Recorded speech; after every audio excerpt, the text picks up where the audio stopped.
आइए अब इस लेसन का हम एक्सरसाइजेस करते हैं। एक्सरसाइज यानी अभ्यास। तो जो पहला है वो है लिसन एंड रिपीट, यानी सुनो और उसे दोहराओ। अब नीचे इसके हमारे पास 12 शब्द दिए हुए हैं और इन 12 शब्दों की खासियत ये है कि ये 3-3 के जो समूह हैं ये राइमिंग वर्ड्स हैं।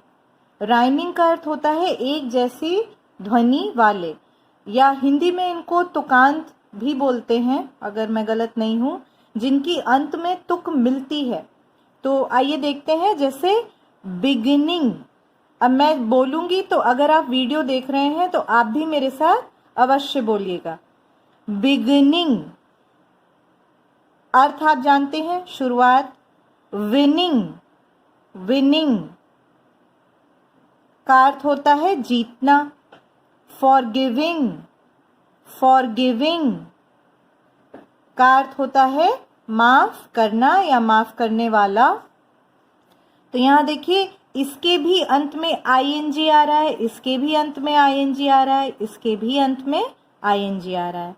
एक्चुअली ये स्पेलिंग की बात नहीं होती है, वो ये देखते हैं कि जब इस शब्द का उच्चारण हो रहा है तो उच्चारण के अंत में क्या ध्वनि आ रही है। तो इसमें इंग करके आ रहा है, बिगिनिंग, विनिंग, फॉरगिविंग। तो ये 3 क्या कहलाएंगे? राइमिंग वर्ड्स कहलाएंगे। आगे बढ़ते हैं। Start, start. Heart, heart. Start का अर्थ आप जानते हैं शुरू करना। हार्ट का अर्थ होता है हृदय या दिल। पार्ट, पार्ट यानी हिस्सा। बेटर, बेटर, बेटर यानी बेहतर, पहले से अच्छा। लेटर, लेटर इसका अर्थ है पत्र।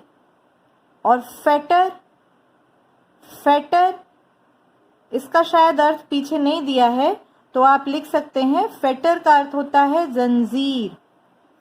Okay, next is deep, deep यानी गहरा। कीप, कीप रख लेना।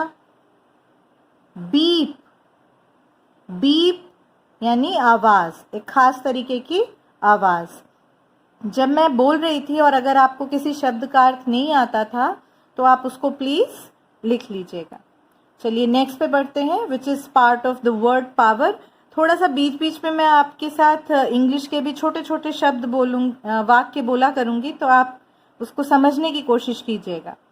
Read the poem and write the antonyms. This is a new word for you, or maybe you know already.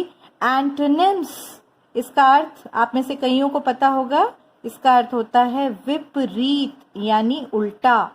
Of the following words, following का अर्थ है नीचे दिए गए या निम्नलिखित। निम्नलिखित शब्दों के पहले क्या करना है? रीड द पोएम, कविता को पढ़िए और नीचे दिए गए शब्दों के विपरीत लिखिए। इन्होंने एक उदाहरण आपको दिया हुआ है।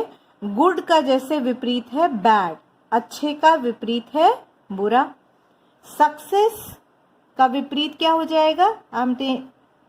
हमने अभी पोएम में पढ़ा, फेलियर, सफलता, असफलता।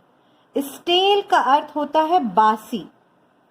ओके, जैसे खाना बच जाता है तो उसको हम फ्रिज में रख देते हैं कभी कभार, या कहते हैं कि भाई बाहर कभी भी जाओ या रेलवे स्टेशन पे स्टेल खाना मत खाओ, उससे पेट में दर्द हो सकता है, बासी खाना मत खाओ। तो स्टेल का उल्टा क्या होगा? बासी का उल्टा क्या होना चाहिए? ताज़ा। तो इसका अंग्रेजी शब्द क्या है? Fresh. So antonym of stale is fresh. Hope का अर्थ है आशा, क्या विपरीत होना चाहिए? निराशा। तो इसका हम पोएम से शब्द लिख देते हैं, डिस्पेयर, डेस्पेयर, निराशा। एंड यानी अंत, तो इसका विपरीत होना चाहिए स्टार्ट यानी आरंभ।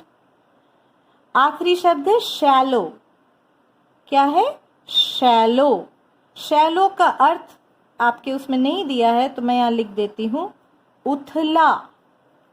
शैलो का अर्थ होता है उथला। अब पहले विपरीत देख लेते हैं, फिर उसका अर्थ समझा दूंगी। विपरीत होगा गहरा, जिसकी इंग्लिश है डीप। अब जैसे समुद्र बहुत गहरा होता है, डीप है, लेकिन कभी कभी बरसाती नाले होते हैं या कहीं कहीं पे पडल्स बन जाते हैं, मतलब सड़क पे आप देखते होंगे गड्ढों के अंदर पानी भर जाता है, तो वो जो गड्ढे हैं वो कैसे हैं, उथले हैं।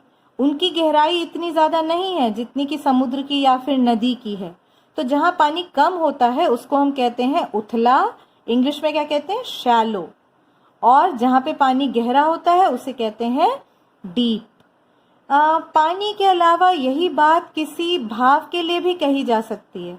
अगर जैसे कोई व्यक्ति है जो कि अपना व्यवहार दिखाने के लिए कुछ और रखता है और मन में उसके कुछ और चलता है, तो हम ये कहेंगे that he is a very shallow person, okay, he is not deep. तो ऐसा नहीं है कि उस आदमी के अंदर पानी भरा है और कम है कि ज़्यादा है। ये कहने का तरीका है कि जो व्यक्ति है वो बहुत ही दिखावे वाला है, he is very shallow. Okay, next one, fill in the blanks with appropriate vowels. यहाँ पे कोई भी शब्द जो आपको नहीं समझ में आया, मैं ज़रा एक बार फिर से आपको समझा दूं। ब्लैंक्स का अर्थ होता है रिक्त, रिक्त स्थान भरो। किसके साथ भरो भाई, एप्रोप्रिएट, ध्यान से सुनिएगा, एप्रोप्रिएट। मैंने जितनी भी क्लासेस में पढ़ाया है तो उनको सिलेबल्स के बारे में भी समझाया है। तो एक बहुत आसान तरीका होता है कि जहाँ पे भी आपको वॉवल्स दिखें, जैसे ये ए है, ओ है, अगेन आई आ गया, ए आ गया, ई आ गया, उतने हिस्सों में हम लंबे शब्द को तोड़ लेते हैं। सो एप्रोप्रिएट, इस शब्द के 4 या 3 हिस्से आप कर सकते हैं। एप्रोप्रिएट का अर्थ होता है उचित, ठीक है, उचित वॉवल्स। वॉवल्स आप समझते ही हैं, 5 वॉवल्स होते हैं, ए, ई, आई, ओ और यू, ठीक है। टोटल हमारे पास 24 अल्फाबेट्स हैं, जिनमें से कि 5 वॉवल्स हैं, ठीक है, और 19 कॉन्सोनेंट्स हैं, ठीक है। तो वो ये कह रहा है कि ए, ई, आई, ओ, यू, इन 5 में से आपको क्या करना है, रिक्त स्थान को भरना है। तो देखते हैं पहला वाले की स्पेलिंग। आप पीछे के पेपर यानी पेज को देख करके भी इसे कर सकते हैं, फिर भी क्योंकि हमारे पास समय नहीं है मैं करती जाती हूँ। Often, this is blot, wish, forgive, mistake. So these are the vowels we will use to complete our blanks. अच्छा, लास्ट देखते हैं, find words that rhyme. अभी थोड़ी देर पहले मैंने आपको बताया था rhyming words यानी एक जैसी ध्वनि वाले शब्द। तो हमको ऐसे शब्द ढूंढने हैं, find words, ऐसे शब्द ढूंढो जो नीचे दिए गए फॉलोइंग के साथ राइम करते हों, उनकी जैसी ध्वनि रखते हों। तो शाइन, शाइन का एक आपकी पोएम में एक शब्द आया है sunshine, right. So this is a rhyming word. आप अपने आप भी कोई उत्तर देना चाहें तो वो भी आप कॉपी में लिख सकते हैं, मैं चेक कर दूंगी। थ्रू, थ्रू, तो इसका एक शब्द मुझे याद आ रहा है, जैसे due, through. I think it is okay, let's see if I can find some other word. Start, इसका तो हम लिख सकते हैं पार्ट, ओके, एंड बिगिनिंग का लिख सकते हैं विनिंग। तो यहाँ पे हमारी 2 एक्सरसाइजेस खत्म होती हैं। कॉम्प्रिहेंशन हम लोग कल करेंगे, जहां मैं आपको क्वेश्चन के आंसर्स लिख करके बोर्ड पे समझाऊंगी। एक आपको इंस्ट्रक्शन ये देना है कि जब आप कॉपी में ये करें एक्सरसाइजेस, तो जैसे इसमें लिखा है फिल इन द ब्लैंक्स, तो आप ब्लैंक के नीचे, कई बच्चे ये ब्लैंक लगाते ही नहीं हैं। तो अगर आप ऐसा करेंगे तो फिर मुझे पता नहीं चलेगा कि ब्लैंक था क्या।